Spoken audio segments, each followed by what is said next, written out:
Olá pessoal, a gente vai falar agora sobre um dos conteúdos que é um dos mais importantes para você entender o século XX, que é a Revolução Russa. Um grande historiador chamado Eric Hobsbawm, que é o autor desse livro aqui, A Era dos Extremos, ele disse o seguinte: a Revolução Russa é o evento singular mais importante de todo o século XX. O que significa isso? Que se você não entender a Revolução Russa, ou se você não entender a importância da Revolução Russa, você não vai conseguir entender todos os eventos que vão acontecer daqui para frente, no século XX. Você não vai entender o que foi a Segunda Guerra Mundial, o que estava envolvido na Segunda Guerra Mundial, como que os estados totalitários assumiram o poder.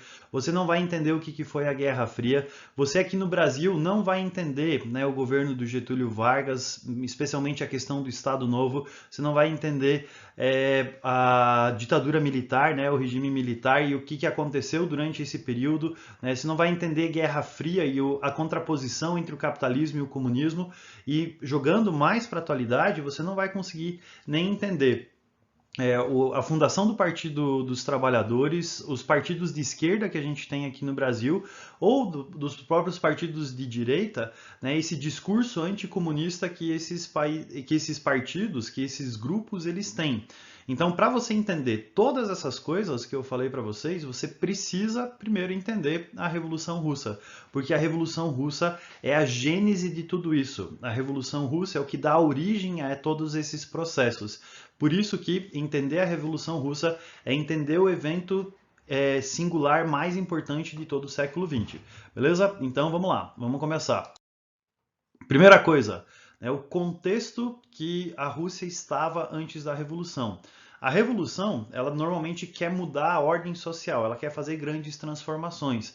Mas para que uma revolução aconteça, normalmente a situação se torna muito grave, muito complicada, a tal ponto de uma revolução acabar explodindo. E por isso que toda revolução ela precisa ter um contexto. Toda revolução ela acontece num contexto onde é que você tem alguns problemas que eles se tornam tão insustentáveis que a revolução acaba explodindo. E a revolução na Rússia, ela tinha três características. O contexto da Rússia antes da revolução tinha três características que você precisa saber. Primeira característica, a Rússia ela era czarista. A palavra czar em russo tem a mesma origem que a palavra Kaiser em alemão e significa imperador. E as duas vêm de uma palavra latina que é César, que era o título dos imperadores romanos. Então, o que significa isso? A Rússia ela era governada por uma família, a família Romanov, que é a família que aparece lá em cima, que era uma família que governava com poderes absolutos na Rússia, baseado no direito divino. Ou seja, você tinha uma família que exercia o poder com poderes praticamente absolutos dentro da Rússia, que vivia uma vida de ostentação, que tinha o seu palácio, que tinha a sua corte, aqueles nobres que ficavam em volta dessa família puxando o saco dessa família. E a família que governava a Rússia era a família chamada de família Romanov.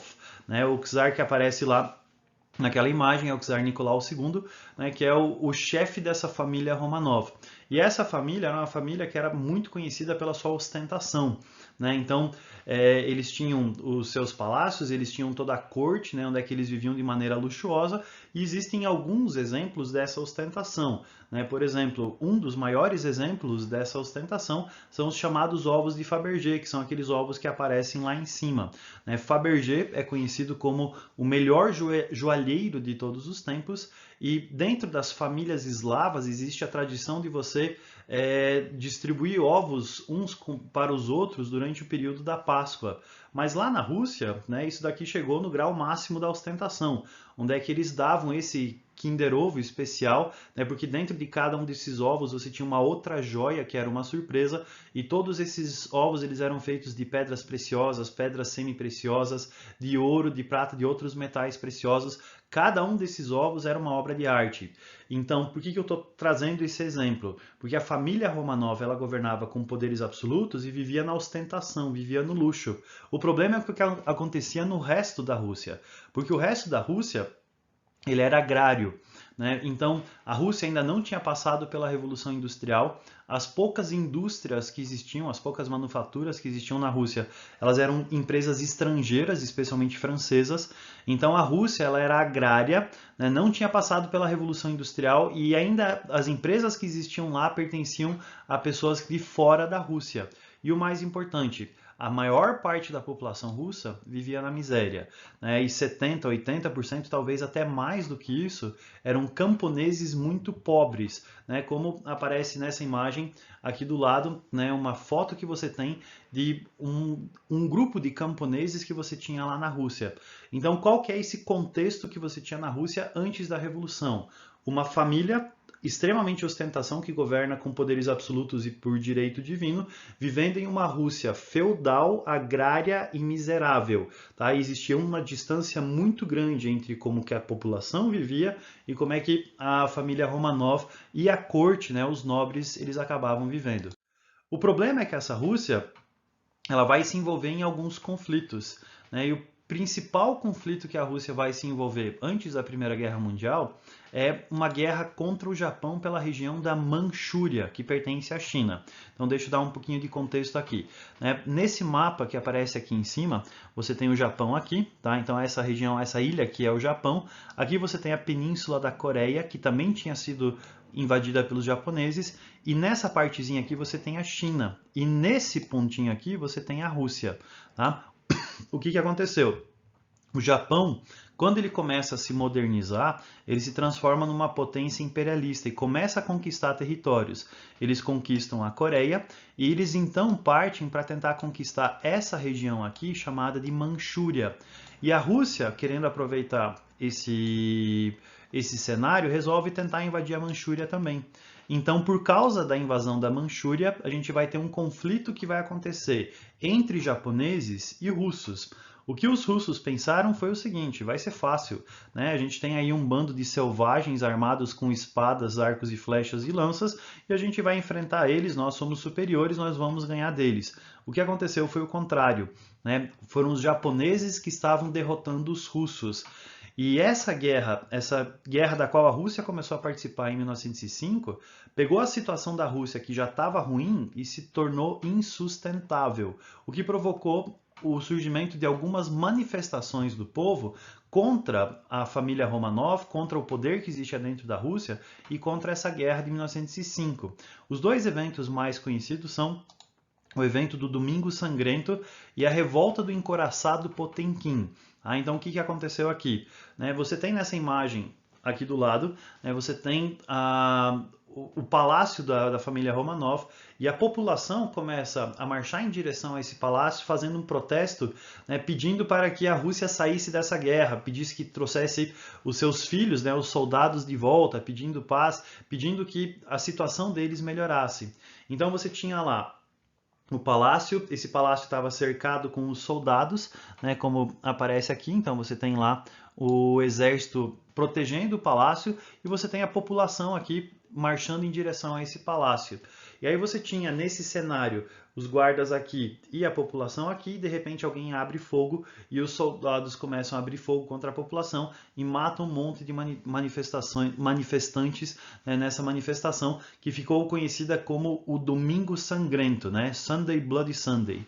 Tá? Então essa foi uma das manifestações que aconteceu contra essa participação da Rússia na guerra. A outra que aconteceu foi um motim.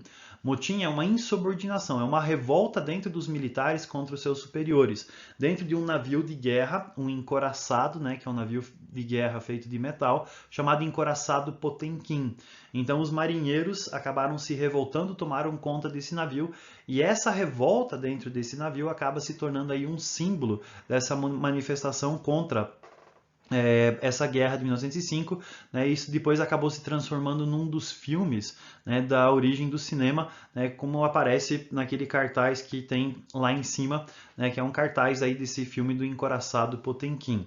E à medida que essas revoltas acontecem, elas vão tomando corpo dentro da sociedade, a população vai se revoltando, se revoltando, se revoltando, até que o czar Nicolau, né, ele resolve propor algumas mudanças, ele propõe algumas reformas, né? Vamos tirar a Rússia da guerra e vamos fazer duas mudanças. Primeiro, vamos fazer uma grande assembleia popular chamada de Duma, e nessa Duma o povo vai poder participar, né? Então você aumenta a participação do povo na política e você também tem a criação de assembleias populares, né? Você tem a criação de representantes do povo chamados de sovietes.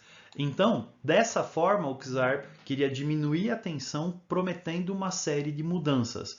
O que sucedeu depois é que essas mudanças elas acabaram não se tornando práticas, né? Então foi uma promessa, isso até começou a existir, mas depois, em 1912, né, ele acaba com os sovietes, né? A Duma tinha um papel mais decorativo, ou seja, ele promete uma série de mudanças que são só para bonito, mas que elas acabam não mudando a situação do povo.